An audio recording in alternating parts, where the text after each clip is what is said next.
Good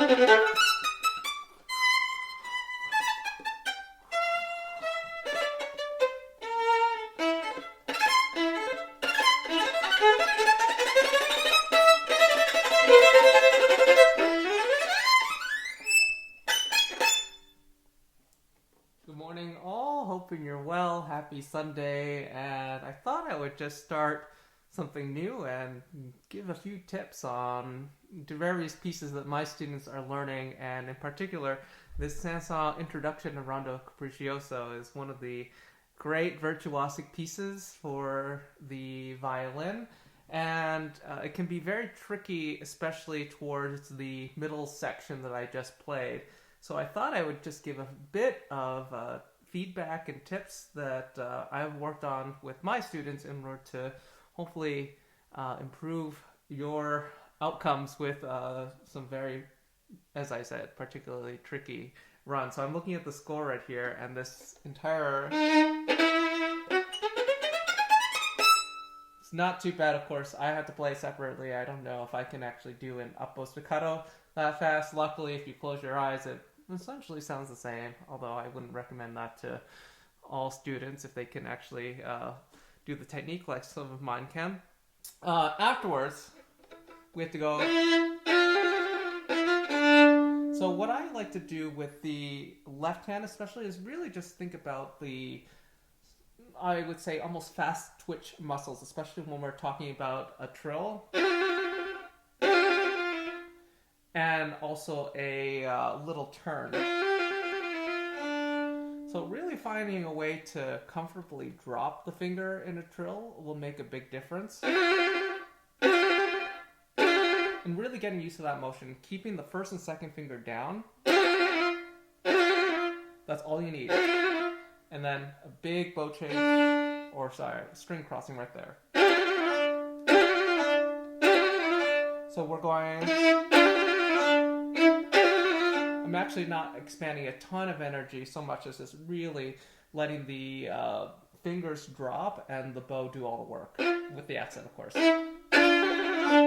We set back. Same thing right here. So what I would do is I start with the first note, then find a way to drop the second finger, and then,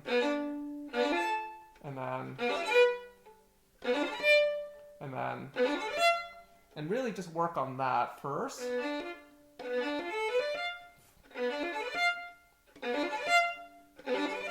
And then add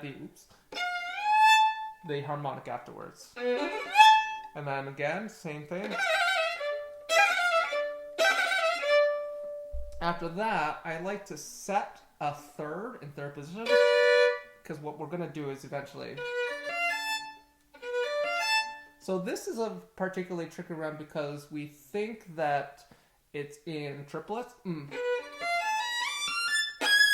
But I would drop the fingers almost like they're 1, 2, 3, 4, 1, 2, 3, 4. What I mean by that is 1, 2, 3, 4. And then 1, 2, 3, 4. And then you shift back with your fourth finger half step. So in a faster motion. And really just building up speed like that. Until you're ready to put it together. With a crescendo, of course. And then same thing.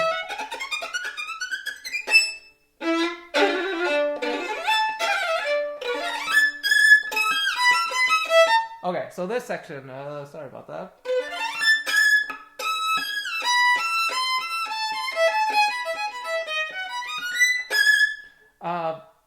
I almost feel like dropping the fingers in packs of 2 help. So 1.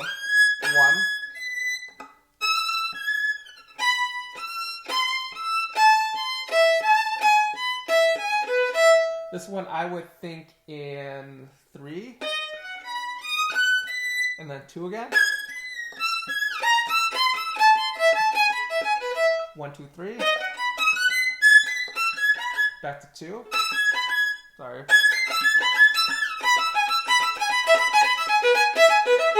And then here also in 2. And then that nice fermata with the trill. So intense.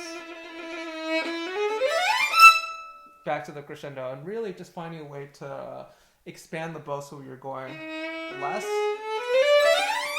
and a lot more bow when we get to the top of that scale. And then subito.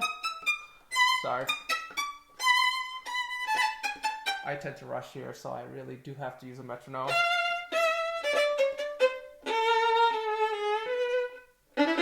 Piano. Maybe crescendo a little bit there.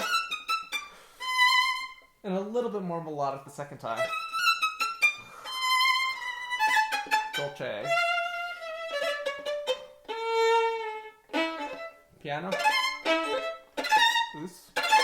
Okay, these ones I would drop in 4, and then 2, and then 4, 2, and then you do your octaves up. So that one isn't too bad. It just sort of feels like it's virtuosic because Samson was really good at making the violinist feel comfortable and at the same time brilliant. So this is just all that sort of stuff. So the scale going up, I like to go all the way up to third position first and really just feel the fingers dropping there. I do a up bow right here after the shift. 1, 2, 1, 2, 1, 2, 3, 4, 1. And that is a good one to also just work on in terms of dropping the fingers. 1, or sorry, I should say 2 notes. And then 1, 2, 3, 4. And then you put it together with the harmonic at the end. So we'll go from here, and then, which is always a lot of fun to end on as well. A high note, as they say. All right, hope this helps. Take care, and all the best. Bye.